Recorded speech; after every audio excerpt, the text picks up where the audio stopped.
Delhi liquor కేసులో BRS MLC కవితకు bail ఇచ్చింది సుప్రీంకోర్టు. లిక్కర్ పాలసీలో ఈడీ కేసులో కవితకు బెయిల్ మంజూరు చేసింది సుప్రీంకోర్టు. ఢిల్లీ లిక్కర్ పాలసీలో ఈడీ, సిబిఐ కేసుల్లో బెయిల్ కోరుతూ సుప్రీంకోర్టును ఆశ్రయించారు. దీనిపై విచారణ చేపట్టిన జస్టిస్ గవాయ్, జస్టిస్ విశ్వనాథ్ తో కూడిన ధర్మాసనం ఇవాళ బెయిల్ ఇచ్చింది. లిక్కర్ పాలసీలో అరెస్టైన ఎమ్మెల్సీ కవిత 153 రోజుల పాటు జైల్లో ఉన్నారు.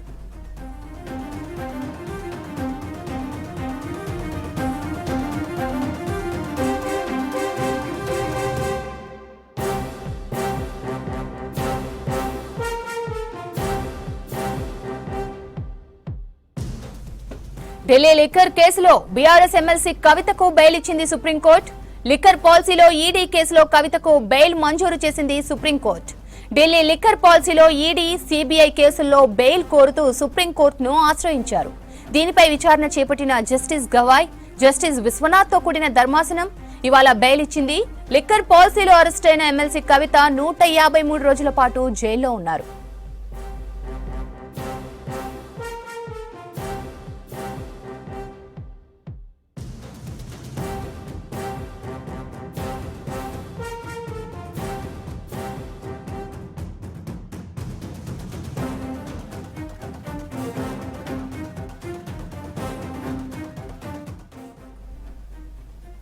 ఢిల్లీ లిక్కర్ కేసులో బీఆర్ఎస్ ఎమ్మెల్సీ కవితకు బెయిల్ ఇచ్చింది సుప్రీంకోర్టు. ఢిల్లీ లిక్కర్ పాలసీలో ఈడీ, సిబిఐ కేసుల్లో కవితకు బెయిల్ మంజూరు చేసింది.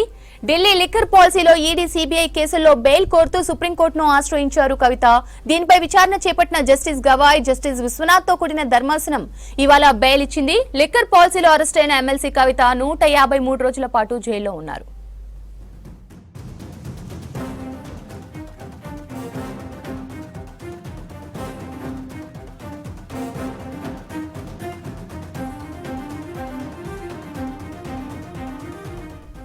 ఢిల్లీ లిక్కర్ కేసులో బీఆర్ఎస్ ఎమ్మెల్సీ కవితకు బెయిల్ ఇచ్చింది సుప్రీంకోర్టు. లిక్కర్ పాలసీలో ఈడీ కేసులో కవితకు బెయిల్ మంజూరు చేసింది సుప్రీంకోర్టు. ఢిల్లీ లిక్కర్ పాలసీలో ఈడీ, సిబిఐ కేసులో బెయిల్ కోరుతూ సుప్రీంకోర్టును ఆశ్రయించారు. దీనిపై విచారణ చేపట్టిన జస్టిస్ గవాయ్, జస్టిస్ విశ్వనాథ్ తో కూడిన ధర్మాసనం ఇవాళ బెయిల్ ఇచ్చింది.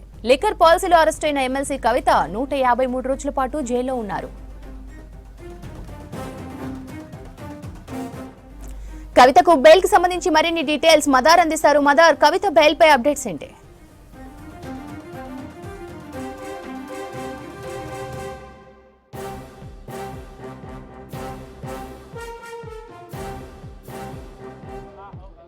కవితకు భారీ ఊరట అనే చెప్పుకోవాల్సి ఉంటుంది. ఈడీ కేసులో బెయిల్ అయితే మంజూరు చేసినట్టుగా ప్రస్తుతానికైతే సమాచారం అంతా ఉంది. ఫైనల్ ఆర్డర్ ఇంకా చదువుతా ఉన్నారు కాబట్టి వాటికి సంబంధించి మరి కాసేపట్లోనే ఒక పూర్తి స్థాయి క్లారిటీ అనేది కూడా రాబోతా ఉంది. అయితే ఈడీతో పాటు సిబిఐకి సంబంధించి 2 కేసుల్లో కూడా కవిత కస్టడీలో ఉన్నారు.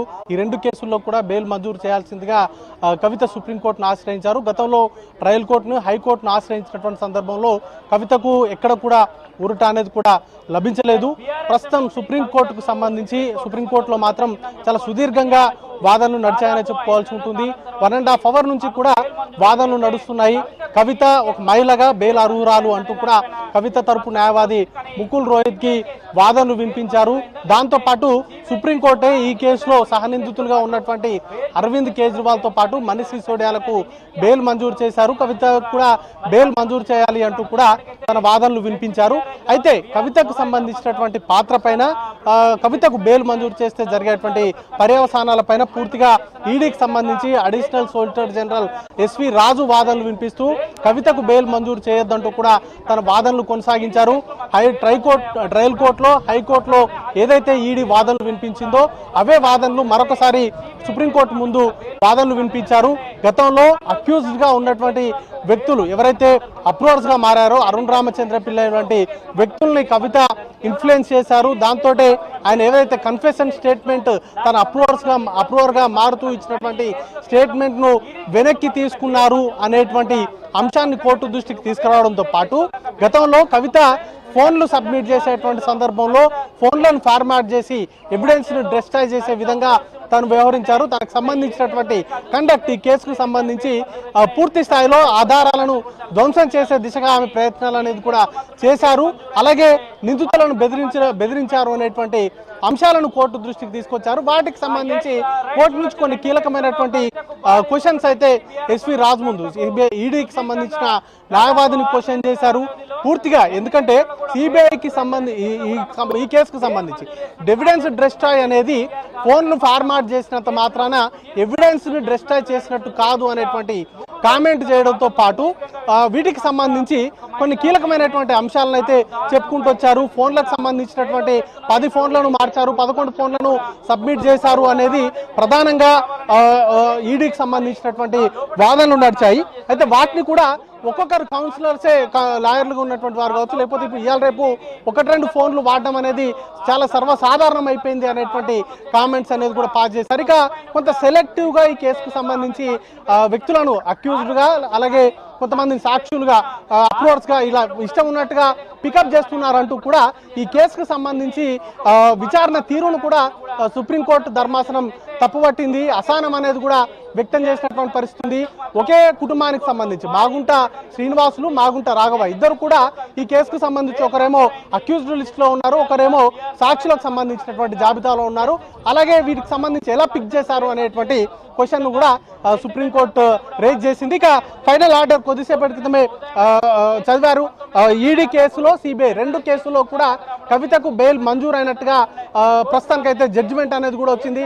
చాలా రోజుల నుంచి కూడా ఎదురు చూస్తూ ఉన్నారు. కవితకు సంబంధించి బెయిల్కు సంబంధించి సుమారు 5 నెలలుగా ఆమె న్యాయ పోరాటం చేస్తున్నారు. అరెస్ట్ అయినప్పటి నుంచి కూడా వివిధ పిటిషన్లు అనేది ట్రయల్ కోర్టు నుంచి మొదలు పెట్టుకుంటే సుప్రీంకోర్టు వరకు కూడా ఆమె ఆశ్రయించడం జరిగింది. ఎక్కడ కూడా ఊరట అనేది కూడా దక్కలేదు. బట్ ఇప్పుడు మాత్రం సుప్రీంకోర్టులో మనీష్ సిసోడియాకు అలాగే అరవింద్ కేజ్రీవాల్కు బెయిల్ వచ్చినట్టుగానే ఇప్పుడు కవితకు కూడా ఈ కేసుకు సంబంధించి 2 కేసుల్లో సిబిఐ అలాగే ఈడీకి సంబంధించినటువంటి 2 కేసుల్లో కూడా బెయిల్ మంజూరు చేస్తున్నట్లుగా సుప్రీంకోర్టు ప్రకటించింది. దాంతోపాటు సెక్షన్ 45 మహిళగా తనకు బెయిల్ హరూరాలు. ఈ కేసుకు సంబంధించి కవిత పాత్రకు సంబంధించి ఈడీ కావచ్చు లేకపోతే సిబిఐ ఇప్పటివరకు సబ్మిట్ చేసినటువంటి డాక్యుమెంట్స్ లో వాటికి సంబంధించి పూర్తి స్థాయి ఆధారాలు ఆమెను అక్యూజ్డ్ లిస్ట్ గా చేర్చడానికి గల బలమైనటువంటి కారణాలను చూపెట్టలేకపోయింది అనేటువంటి కామెంట్స్ కూడా ఇటు సుప్రీంకోర్టు న్యాయస్థానం అనౌన్స్ చేసింది. వాటికి సంబంధించినటువంటి ఫైనల్ జడ్జిమెంట్ కు సంబంధించినటువంటి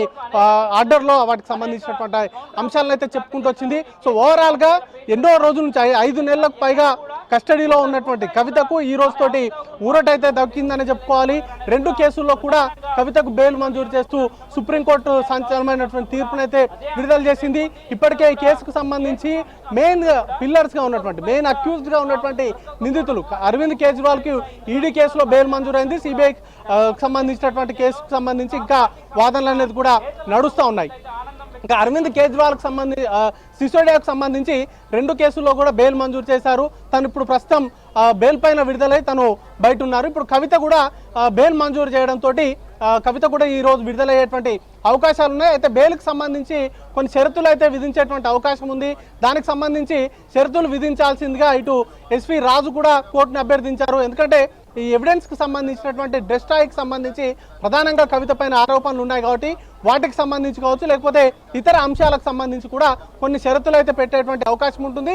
గతంలో బెయిల్ మంజూరు చేసినటువంటి సందర్భంలో దేశం విడిచిపోకుండా ఉండాలనేటువంటి నిబంధనలతో పాటు ప్రతి సోమవారం కోర్టు ఇటు ఈ వీటికి సంబంధించి దర్యాప్తు సంస్థల ముందు హాజరు కావాలనేటువంటి షరతులను గతంలో మనీష్ సిసోడియాకు విధించారు. ఇప్పుడు కవితకు సంబంధించి ఎలాంటి షరతులు విధిస్తారనేది కూడా చూడాల్సి ఉంటుంది. ఇక పూచీకత్తు ఇతర అంశాలకు సంబంధించి కూడా మరి కాసేపట్లోనే క్లారిటీ అనేది కూడా రాబోతా ఉంది శ్రవంతి.